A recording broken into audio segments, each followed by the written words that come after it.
In week 4, we're going to focus on working with constraints and finalizing our RBD sim.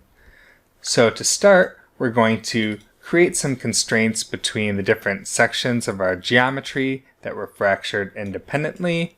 When we fractured each piece, we got some constraints for free along with that fracture process. But when you fracture pieces separately, there are no constraints between all of those separate pieces, which is why we have to generate these extra ones to connect all of those sections together. Then after that, we're going to use a geometry grouping technique to define different clusters on our geometry in an art directable way.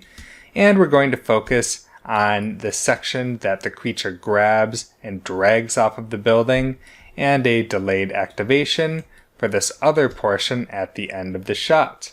And we'll look at the RBD sim and how to implement both that delayed activation section and the animated portion, and of course how to implement the actual constraints into the simulation setup itself.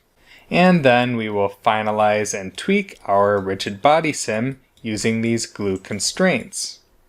We'll then take a look at some soft constraints, and you don't have to use them for your shot because they are much more time consuming to work with, but they are very cool and allow us to achieve some of these interesting deforming wobbly effects. And we'll go over how to set up some manual constraint breaking for non-glue constraints and some other ways that you can manipulate and work with your constraints mid-simulation in a constraint SOP solver.